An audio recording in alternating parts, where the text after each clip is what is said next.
Θα συνδεθούμε με τον επικεφαλής του Netherlands Board of Tourism and Convention. Good afternoon, Josh. How are you? Good afternoon, Elias. I'm very fine. Thank you for having me. Thank you for your time. So far in this day here in Athens, I think we have established that there is a paradigm shift in tourism globally and in Greece in particular. So Greek people are now more concerned about how tourism will grow henceforth.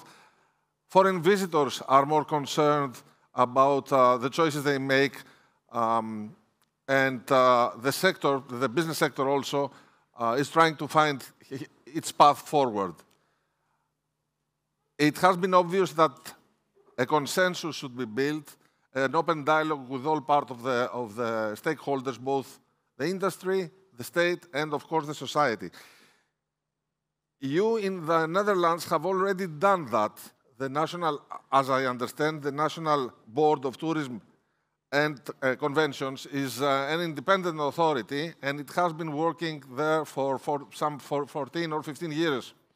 So I would like you to, if you can spare the time, to present us what you're doing, where are you succeeding, where you are not succeeding, and then we'll have a quick Q&A. Thank you, Elias. I will do exactly that. So bear with me. Again, thank you for having me. I'm very honored to be at your event, and I would like to congratulate you on this initiative, which is so important as outlined in the small movie I just witnessed. Like you said, the Netherlands Board of Tourism and Conventions is the Dutch national tourist organization. We're a public-private foundation operating between government and sector. So we're not government nor sector, publicly, privately funded.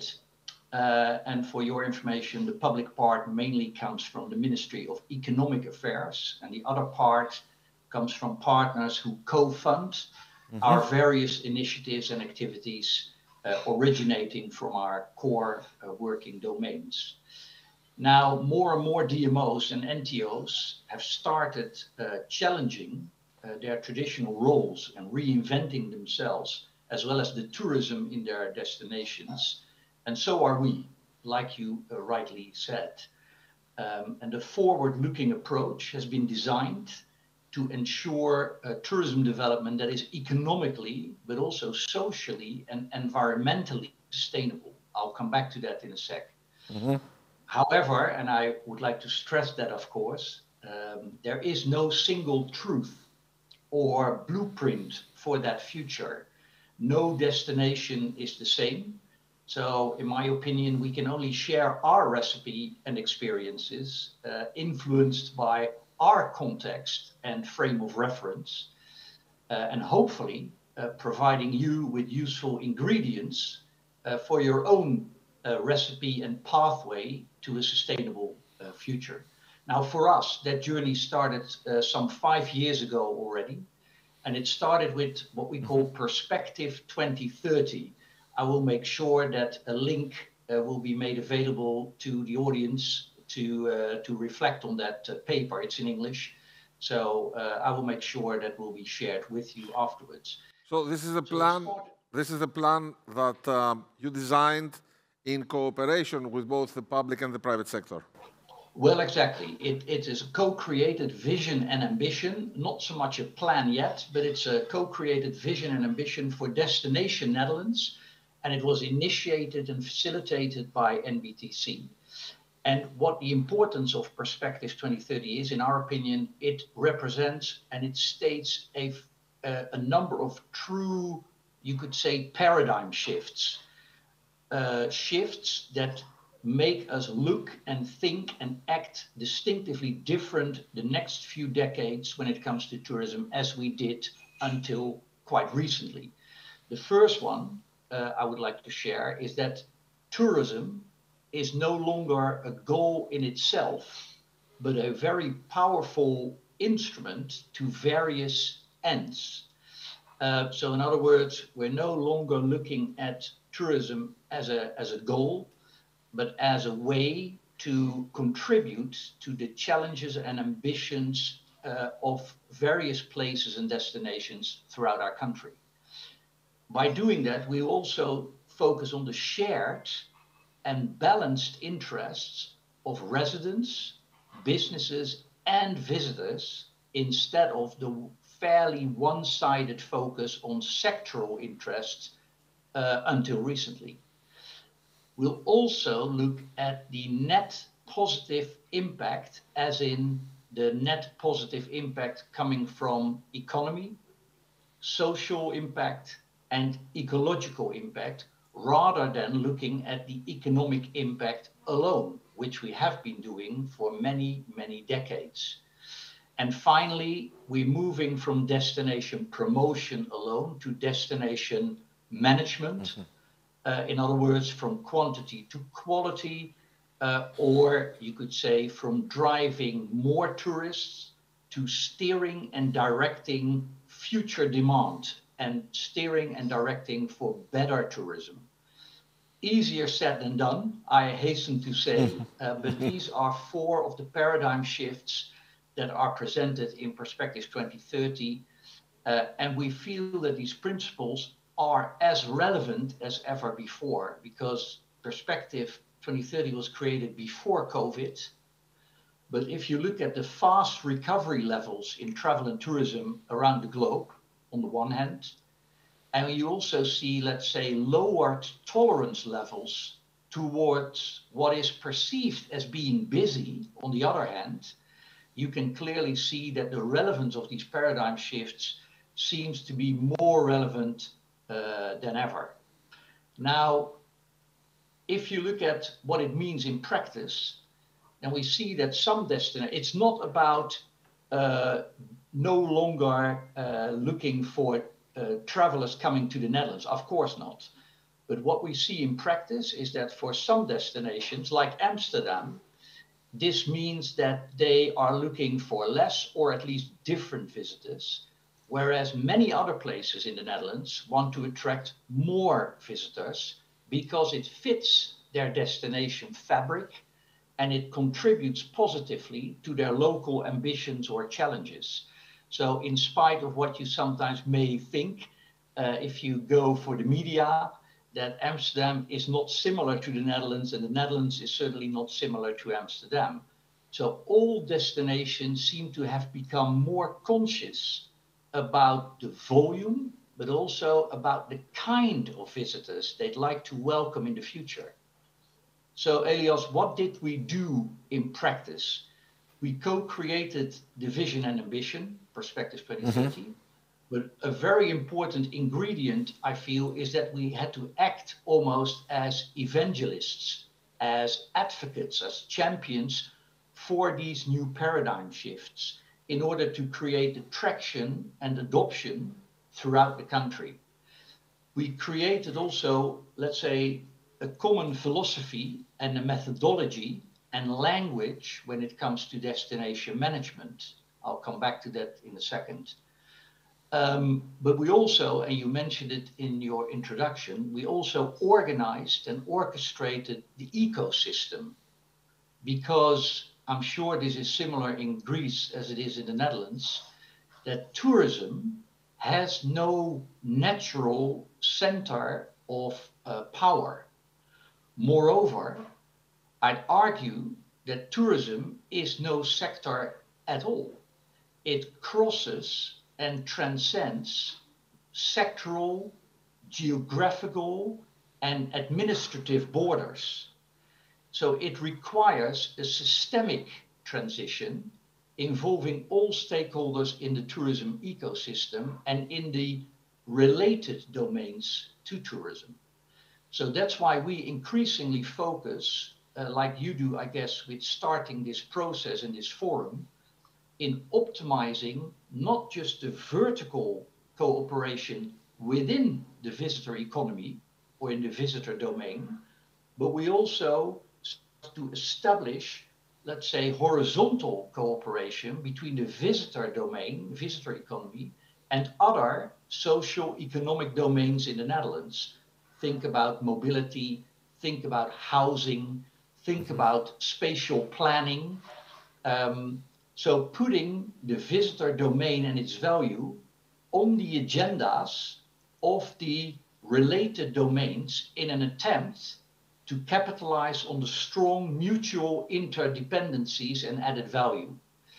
Now, for that, we created a framework called Destination Management. Again, it's in English. I will also ensure that this link will be shared with you afterwards. Thank you. And it's a fairly simple framework consisting of 7 steps through which we can effectively work towards a so-called conscious destination. And the steps can be applied at any scale, local level to national level. And in this context, the guideline is not a blueprint, but it's a helping hand for customization for the various places that are around. Can you please briefly describe them, these 7 steps? Yeah. Can you please briefly describe them, these 7 steps? Yes, definitely. One of the key steps is facts, data, monitoring, because as you will appreciate, the visitor domain is, particularly in the Netherlands, is not necessarily a very fact-driven industry. And it means that the future and future policies, if you run the risk that it's becoming very emotional. Yeah. So the first step is really to know where do you stand today and where are you heading tomorrow based on facts and figures and relevant insights. The second one is really to formulate the ambitions and challenges for the destination as such, or rather, not so much for the destination as it for the place itself, for the city, for the island, for the village, because it starts with a place, and a place may be a destination, but it's first and foremost a place where people live, where entrepreneurs run their businesses, where people work, love, and it's important to formulate the ambitions and challenges for the place. Where do you want to be as a place in 10, 20, 30 years' time? Because you can only then, in our opinion, consider if visitors can contribute to those challenges and ambitions, and if so, what kind of travelers do you need to contribute to those challenges and ambitions? So in other words, that's a really important step, to see travelers as a means to an end rather than a goal in itself. Really to start with the ambition and challenges of the city, region, island, village as a starting point. The third step will then be, let's say, the development parameters that you need for another step, which is a destination development. So the actual physical development of the place, and the spaces and the propositions. Another step is, of course, demand steering and directing but demand. How easy is to steer demand? I mean, people who want to visit Netherlands might all want to go to the capital, to Amsterdam. How do you take them to Maastricht or Absolutely. Rotterdam? I mean, Absolutely. This is a great challenge. It is a great challenge, and it's certainly not a quick fix, in spite of what people may think or say. It's a tough nut to crack, but it can be done. And we do, I can give you a few examples what we try to do. We first take a misconception out of the way, because in the Netherlands, you may recognize it in Greece. When you talk about this, people think that regional dispersal, getting people to other places, that it means that you try to get people from Amsterdam to elsewhere. That doesn't work, in our opinion, because people go to Amsterdam for a reason. So for that, the answer to your question is that the most important thing is, let's say you mentioned Rotterdam, that for Rotterdam, that they define where they want to be in 10, 20 years' time. And then according to their plan, and then develop the proposition that you need to attract the travelers that you would like to attract and that fit the city's ambitions and challenges. Has this effort been working so far? Sorry for interrupting you. Yeah, no problem. I don't No, it want. did work. Certainly for Rotterdam, it's a good example because Rotterdam really is one of the fastest growing destinations, but really aiming for travelers that fit the challenges and ambitions, but also the fabric and the characteristics of the city of Rotterdam. So in other words, when there was over-tourism in Amsterdam, we heard a lot of politicians elsewhere in the Netherlands say, oh, if it's too busy in Amsterdam, send them to us. And we thought, oh, careful what you wish for, Yeah. because one, it will never work that way. And two, what you don't want is visitors that don't fit your carrying Yes. capacity or the characteristic of your place. So it really starts, in our opinion, with finding your own ambition and challenges for your place, and then translate that to what you need to attract the relevant traveler that you would like to see coming in the future. What Amsterdam needs to do, so it's not a quick fix for over-tourism in Amsterdam. So in other words, the rest of the Netherlands is not there to solve Amsterdam's issue. Amsterdam needs to solve its issue themselves, and that needs more than just the other places to come up with their own strategies. Amsterdam would also have to demarket and demotivate those travelers that they no longer want to see coming. And in our opinion, they tried it with a campaign. It backfired tremendously, I can tell you. Yeah. In our opinion, in order for that to happen, you need to take away the reasons for traveling of the travelers that are not so desired at the moment. So The only reason you can stop that is take away the reason. It's a constant effort. It's a constant effort, engaging all stakeholders all the time. I'm trying to quicken the pace of our conversation because we are running late in our program. I have two questions. How have you been handling as a DMO or as a country or local authorities, because I know you're overseeing this, the issue with private rentals, short-term leases? I mean, we know that Yes. Amsterdam has, been overwhelmed by the phenomenon. Yeah. So have you? A very important part, and this is a typical part of, if we talk about net impact rather than economic impact, then net impact involves also the social component, right? So this is a typical element that affects the social impact on destinations and not necessarily positively. So in other words, what we see happening is if private rentals take over cities, streets, communities, it's really bad for the housing market. It inflates the prices. It takes away affordable housing from the local residents. It's really not desired. Yeah, we've been seeing a lot of this here too.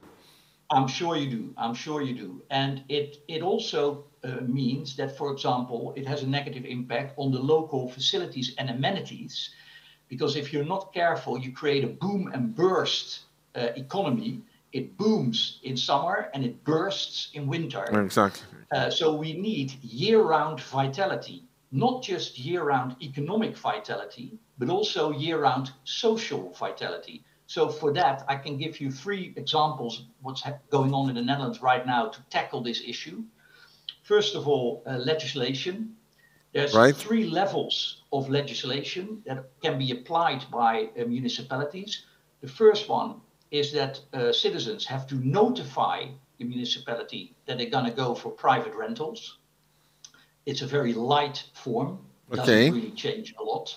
The second one, they need to register that they're going to be a private rental owner. And the third one is the most heaviest one. They have to apply for a permit before they can start. And otherwise they may lose their rights and everything. So the second example is that some places in the Netherlands, including the Dutch islands in the north of our country, they introduced a residency requirement. In other words, you can only buy a property if it's your own private house or apartment. So you have to be the resident in order to buy it. Otherwise, you will be able not buy to lease, not buy to let. Exactly, exactly. And that helps, of course, the year-round vitality. And another one I like is that where new tourism developments in terms of accommodations are allowed, there's one of the islands that said, okay, their accommodation chain, you can develop a new development here on the island, but a certain percentage of the apartments that you're going to build for tourism purposes, a certain percentage of your apartments will only become available for affordable housing for local residents. So the tourism developer becomes part of the housing challenge of that island. And that's what I meant with being very aware of, let's say, the social license to operate, which becomes increasingly important besides the economic license to operate. One last question, and we will close with that because I'm being notified that I have to close our discussion. Sure. Which sector or stakeholder has been the most prominent opponent of your effort? Is it, if you had to single one out, would be local authorities of a country, local business, pressure groups? I would say no. I would say the most pro, I would say, are the places themselves. So the cities, the regions, the provinces, because they are well aware that things may need to change in order to maintain that positive net impact in the future. So they are really creating adoption and traction for Perspective 2030 and for destination management principles. I would say the toughest one, and it won't come as a surprise, is of course the business side. Not that they're all opposed, they really recognize the relevance. They see that it's becoming more important to understand how you contribute and how you relate yourself to the community, the street, the neighborhood in which you operate, because otherwise you'll lose your license to operate.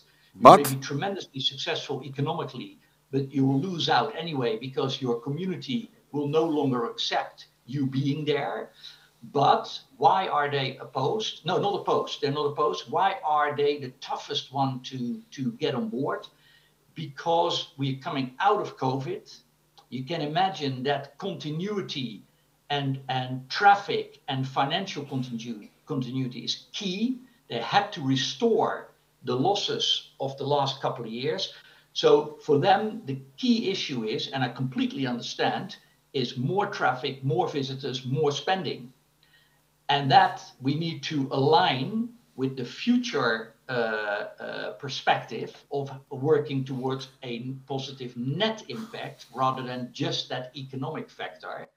So I take the metrics you are using are more encompassing than pure financial that we have been using until recently.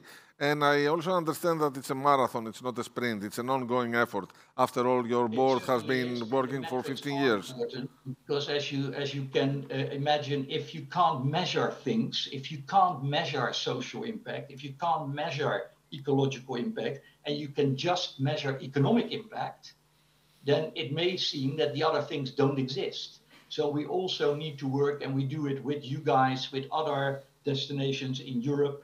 We have to work on metrics of the future because you can't steer into the desired future if you don't know where to go to. So we really need to get those metrics in place. Thank you, Josh. Thank you very much for being with us and the experience shared. Thank you. You're very welcome.